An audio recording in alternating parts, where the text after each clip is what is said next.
Olá pessoal, bem-vindo ao canal Investigação Elei TV. Meu nome é Sandra Di, sou advogada e ativista contra o tráfico humano nos Estados Unidos, toda terça e sexta, trazendo casos solucionados, casos sem solução e também de desaparecimentos misteriosos. Pessoal, se vocês estiverem me vendo ali fazendo vídeo várias vezes com a mesma roupa, é que hoje eu resolvi gravar um montão de vídeos sem trocar de roupa. Então, se vocês virem vários vídeos meus com a mesma roupa, é por causa disso. Mas vamos ao caso de hoje. Esse caso é um caso da Índia, mas eu quero voltar aqui um pouco no tempo a respeito dessa história que me impactou muito e eu tenho muitos e muitos amigos indianos que me confirmaram que realmente isto ocorre na Índia. Vamos lá. Jordan Taylor, ela é uma youtuber que ela tem um canal sobre viagens pelo mundo e ela contou uma história que eu vou contar aqui brevemente antes de entrar no caso de hoje. Ela estava num hotel na Índia. Ela é uma jovem americana. Ela foi para Nova Delhi, na Índia, com uma amiga dela, mas a amiga foi embora antes. Aí ela disse que o pessoal do hotel sabia que ela estava lá sozinha e eis que coisas estranhas começaram a acontecer com ela.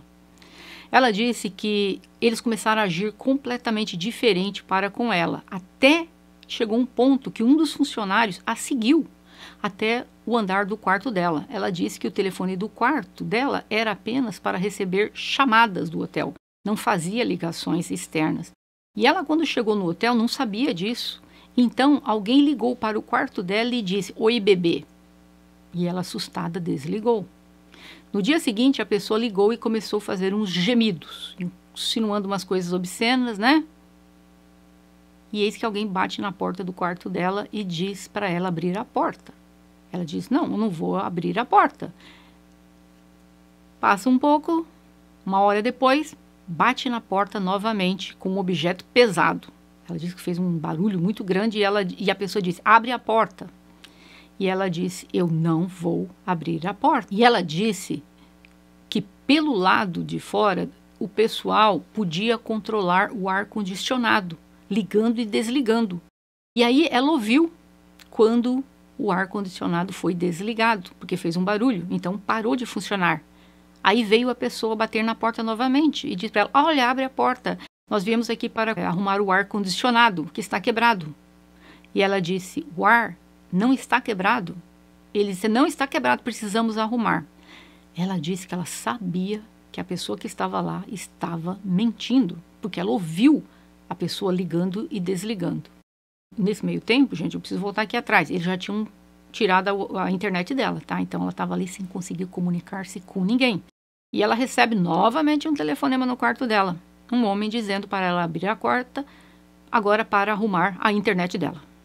Ela disse: "Não tem porquê. A internet vocês arrumam aí embaixo.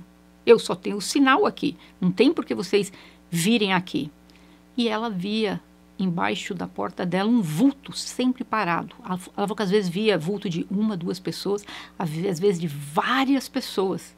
E ela disse que era um silêncio total, mas ela via por baixo da porta os vultos.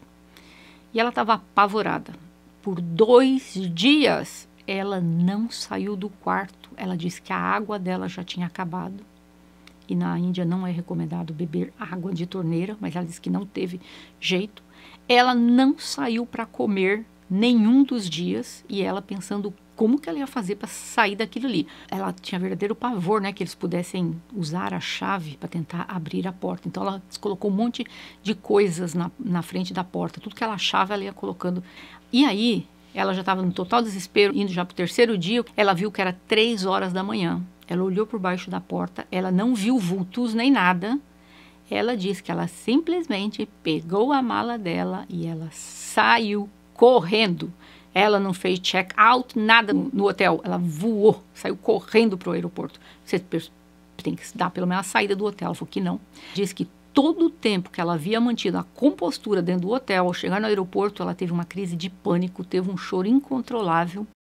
O voo dela tinha escalas em todos os locais que haviam parado, que fazia escala. Ela disse que ela chorava e ela não conseguia ficar confinada em um local, porque ela disse que começou a ficar dando ataque de pânico. Quando ela estava no quarto, passou 1000 coisas pela cabeça dela, imaginando se eles quebrassem a porta para entrar, se eles usassem a chave. Na próxima viagem que ela fez para Guatemala, ela disse que foi tudo tranquilo, não aconteceu nada, mas o pânico estava tão grande que ela demorou muito tempo para conseguir voltar ao normal. Todo lugar que ela ia, ela tinha verdadeiro pavor. Estou contando brevemente a história dela, porque nós vamos entrar aqui nestes crimes praticados em Goa. Aqui irei falar sobre os casos das pessoas que perderam a vida nesse estado de Goa. Goa é um estado na Índia, o menor de todos os estados, que tem apenas 1.800.000 pessoas. Por 400 anos, Goa foi dominado por Portugal e foi considerado um estado português, mas em 1961, o exército da Índia acabou expulsando as forças portuguesas e as pessoas nascidas anteriormente, às décadas de 40, 50, falavam português, mas os jovens de hoje não falam. É um local lindíssimo, com mais de 100 praias, várias ilhas, mas também um local onde muitos turistas estão perdendo a vida.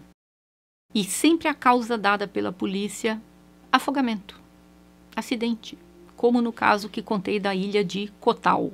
Quem não viu ainda esse caso de Koh Tao, que é da Tailândia, deem um pulinho lá e vão dar uma olhada. Goa é um local super úmido, quente, o ano inteiro, né? Nos últimos 12 anos, 245 estrangeiros perderam a vida em Goa, sendo que entre 2009 a 2016, 59 pessoas britânicas foram, mas não voltaram mais com vida de Goa. Goa foi revelado por muitos como um paraíso. Entre o dia 17 e 18 de 2008, Scarlett Killing, de 15 anos, viajou com a família dela para Goa. E o namorado da mãe dela tinha ido junto, né? Então eles foram ficar em um resort, a família foi visitar outra parte do local, né?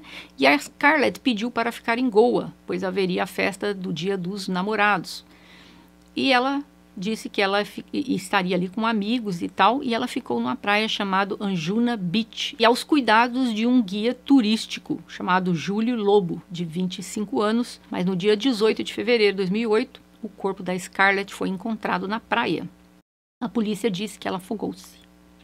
Após protestos da mãe dela, uma autópsia foi feita e foi confirmado que ela foi violada antes de ter sido afogada. Ela tinha mais de 50 ferimentos. Para vocês verem, né? Primeiro a autópsia diz que é isso. A mãe precisou fazer um barraco para que eles mudassem. Eles prenderam 2 jovens e eles foram absolvidos em 2016, mas novamente, devido à indignação e protesto do povo, um novo julgamento ocorreu em julho de 2019 e um dos acusados foi julgado e condenado pelo crime. Não por ter tirado a vida dela, mas foi considerado culpado por agressão, destruição de provas e foi condenado a 10 anos. Faz sentido essa pena? Que coisa ridícula é isso, gente? Agressão, a menina perdeu a vida, tirou a vida dela. É só isso que chama? Um jovem, um finlandês de 22 anos, Felix Dahl, foi visitar Goa em outubro de 2015, mas ele foi encontrado sem vida na praia de Patinemen. 28 de janeiro de 2015, a polícia inicialmente disse que os ferimentos do corpo dele foi devido a uma queda acidental. Mas aí eles resolveram fazer um teste com um boneco, que a gente chama de dummy, para tentar reproduzir o ocorrido. E foi constatado que ele não poderia ter caído do local afirmado pela polícia. Em julho de 2018, depois que a polícia de Goa apresentou um relatório encerrando o caso por falta de provas, que alguém tirou a vida dele, a mãe do Félix, a senhora Mina Pirhoen, entrou com uma petição pedindo a transferência do caso para o CBI, que é uma outra órgão lá, porque ela disse que não confiava na investigação conduzida pela polícia local. O Supremo Tribunal de Bombay, em Goa, transferiu o caso para o CBI, como sendo caso de interesse da justiça, enquanto repreendeu a polícia de Goa por não ter examinado o caso de maneira justa e imparcial. E foi concluído que alguém tirou sim a vida dele. Mas até a data de hoje não foi encontrado um culpado.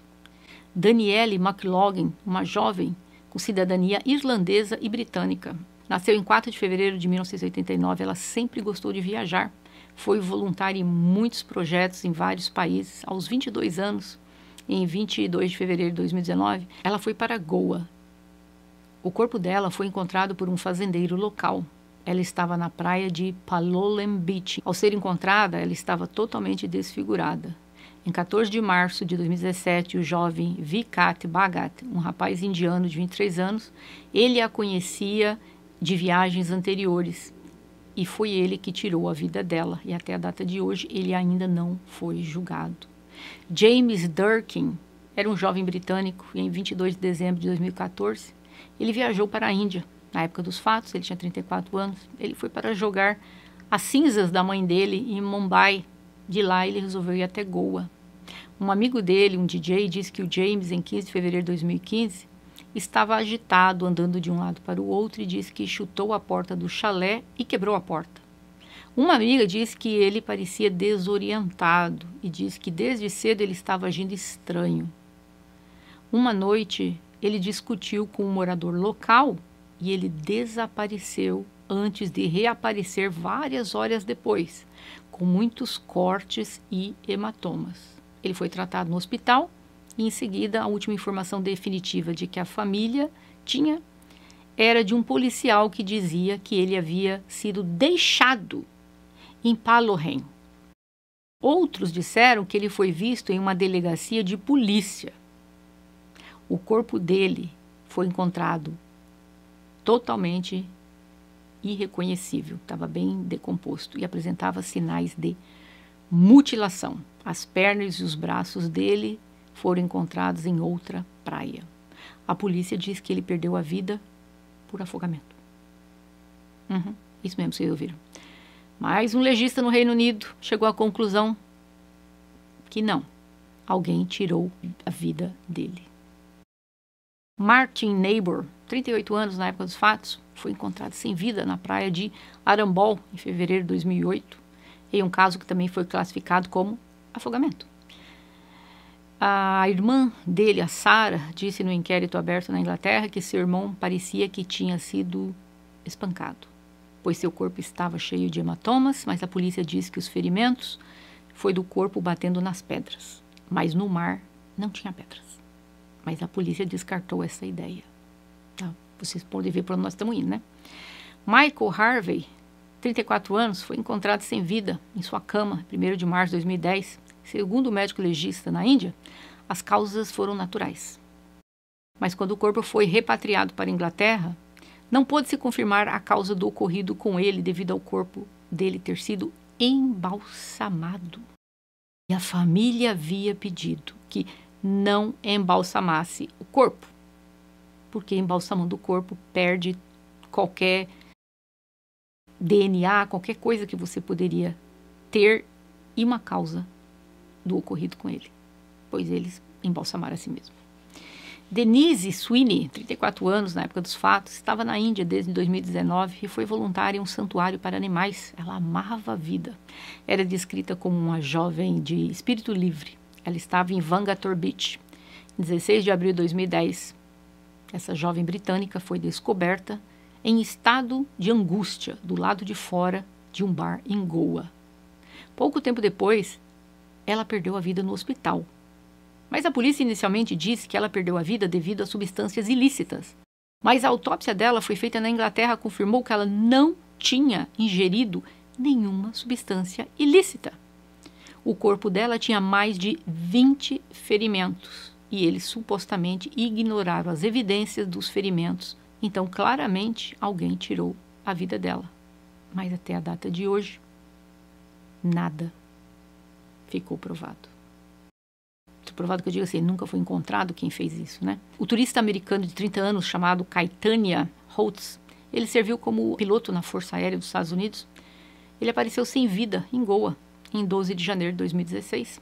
Autoridades locais relataram que o cidadão americano, né, que na época do fato tinha uns 30 anos, ele perdeu a vida devido à inalação de lama.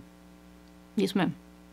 Acharam ele num arrozal e disseram que ele acabou inalando toda aquela lama e ele perdeu a vida por causa disso. Mas testemunhas afirmaram que ele foi perseguido por uma multidão que incluía policiais, porque a teoria que dizem é que ele talvez deveria ter entrado nesta comunidade para fazer a venda de algum livro ou alguma coisa e o confundiram como alguém que tinha ido lá roubar. Então, antes de perguntarem, já terminaram com a vida dele, né? Stephen Bennett, de 40 anos na época dos fatos, em 2006, também perdeu a vida. Ele queria ir para Mumbai e o motorista disse que custaria o equivalente mais ou menos a $100, mas ele disse que era dinheiro demais. E os voos eram caros. Ele disse que o motorista disse que o deixou então numa rodoviária, mas que ele passou a viagem olhando em volta como se alguém tivesse vindo procurá-lo. A sua família afirmou que ele foi ameaçado por 2 homens locais e a suspeita que alguém o levou à força. Mas o taxista diz que ele foi sozinho na rodoviária. Mas a história da polícia não bate com o depoimento do taxista.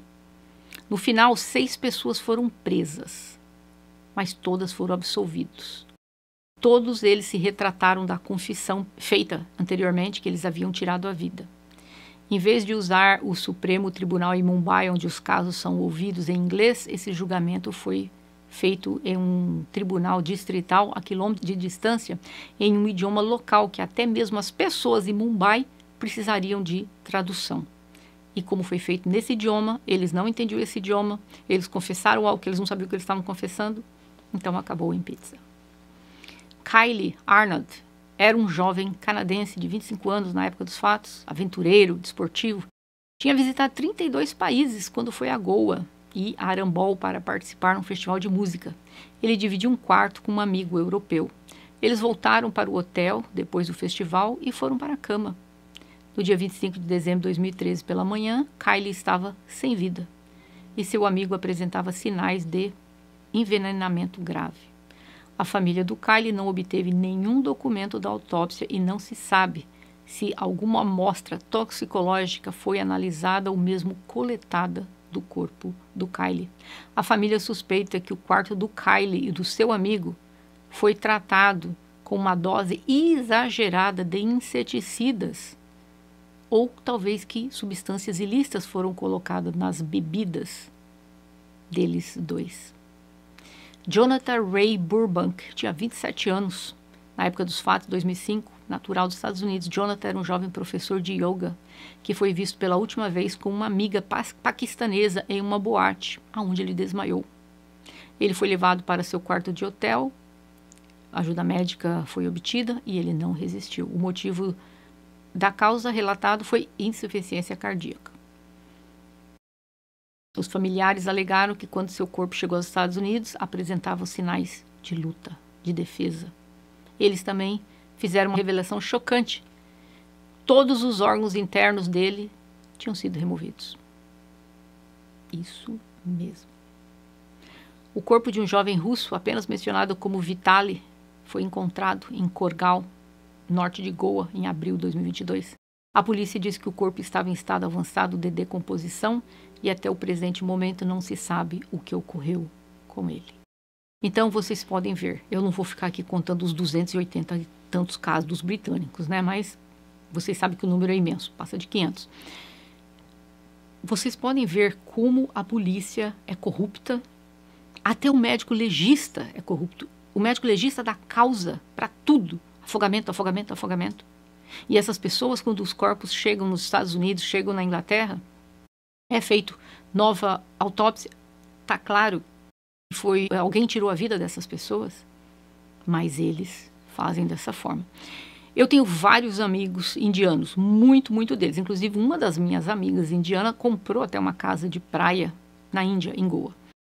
E teve uma época que eu ia visitar, eu sempre quis ir até a Índia, mas um dos meus amigos, que o pai dele é dono de um hospital na Índia, ele também é médico, ele disse ainda para mim: Sandra, se você quiser ir à Índia, eu não recomendo que você vá sozinha. Você tem que estar sempre com uma pessoa junto com você, de preferência um homem.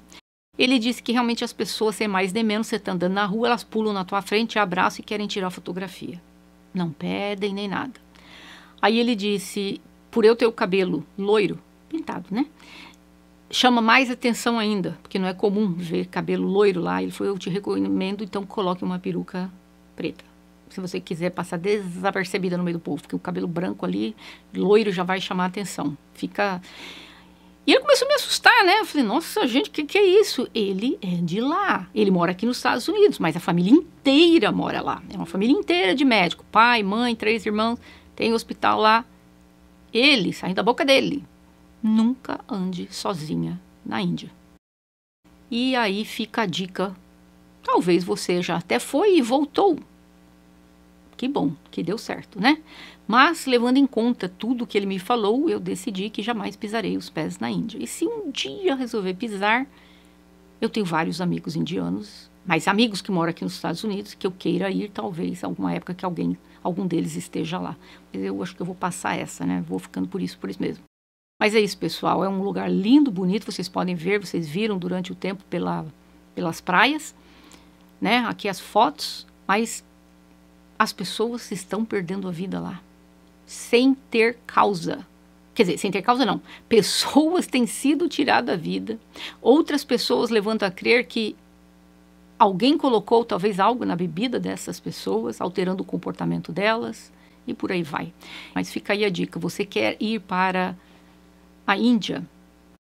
Não esqueça de ver o depoimento primeiro que eu contei dessa youtuber, que tem mais de 2 milhões de inscritos e que acabou passando esse perrengue na Índia.